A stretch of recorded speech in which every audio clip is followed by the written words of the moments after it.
사진 출처, 건설 현장에서 일하고 있는 노인의 모습 챗 GPT 생성, 60세 이상 취업자 700만 명 육박.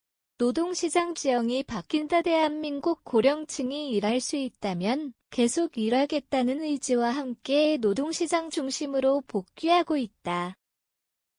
통계청 국가통계포털 코식에 따르면 2025년 4월 기준 60세 이상 취업자 수는 690만 6천 명에 달했다. 이는 1년 전보다 34만 명, 5.1% 증가한 수치로 해당 통계가 집계되기 시작한 1982년 이래 최고치를 기록했다. 이 같은 증가세는 최근 몇 년간 가속화되고 있다. 2021년 1월 448만 8천 명이었던 고령 취업자 수는 2022년 5월 600만 명을 넘겼으며 불과 3년 만에 700만 돌파를 눈앞에 두고 있다. 특히 70세 이상 취업자는 222만 9천 명으로 전년 대비 8.8% 늘어났다. 연령별 취업자 비중을 살펴보면 60세 이상 23.9%, 이 50대 23.1%, 와 40대 21.2%, 30대 19.1%를 모두 앞질렀다. 고령 인구가 전체 노동시장에서 가장 큰 비중을 차지하는 시대가 도래한 것이다.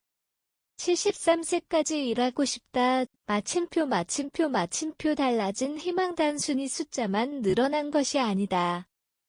고령층의 근로 희망 연령도 함께 증가하고 있다. 통계청이 발표한 자료에 따르면 55세에서 79세 국민의 평균 근로 희망 연령은 73.3세로 나타났다. 이는 2019년 72.5세보다 0.8세 높아진 수치다. 연령대가 높아질수록 일하고자 하는 나이도 함께 높아졌다.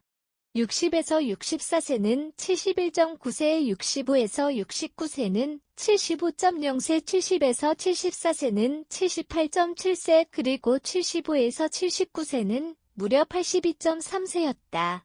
단순한 통계를 넘어 정년은 숫자일 뿐이라는 인식이 고령층 내부에서 확산되고 있음을 보여준다.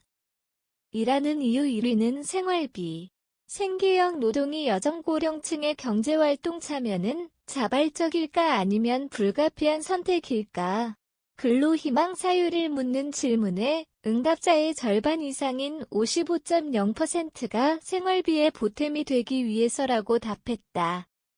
다음으로는 일하는 즐거움 35.8%, 심심해서 4.2%, 사회가 필요로 해서 2.7%, 건강유지 차원 2.2% 순이었다. 이는 많은 고령자들이 여전히 안정적인 노후소득 기반이 부족하다는 것을 시사한다. 근로희망이 단지 활동적 삶을 위한 선택이 아니라 생계를 유지하기 위한 필수인 경우가 많다는 점에서 정책적 고민이 필요하다. 희망 월소득 역시 현실적이다. 가장 많은 응답자가 선호한 구간은 200만에서 250만원 미만 19.4%이며 300만원 이상을 원하는 비율도 19.3%로 높았다. 이는 단순한 알바 개념을 넘는 정규직 수준의 소득을 기대하는 고령층이 많다는 것을 보여준다. 고령자들의 노동 참여가 일시적 현상이 아닌 구조적 변화임을 전문가들도 지적하고 있다. 특히 국민연금 수급 연령이 점차 상향되는 상황에서 소득 공백을 최소화하기 위한 제도 개편이 필요하다는 목소리가 높아지고 있다. 사진 출처, 챗 GPT 생성, 전문가들은 정년 연장은 더 이상 선택의 문제가 아니라 필수 과제라며 2033년 전까지는 고령 친화적 노동시장 구조를 마련해야 한다고 강조했다. 단순히 정년을 늘리는 것만이 아니라 재고용 제도와 맞춤형 직무 재설계, 근무시간 조정 등 복합적인 접근이 필요하다는 분석이다. 실제 기업 내 고령층 재고용 제도는 아직까지도 일부 대기업에만 국한돼 있으며 중소기업이나 자영업계에서는 여전히 도입이 미미하다. 이는 곧 고령자의 취업 경로가 불안정하다는 뜻이기도 하다. 더 이상 60대는 퇴의 상징이 아니다. 이들은 노년이 아닌 현역으로 돌아왔다.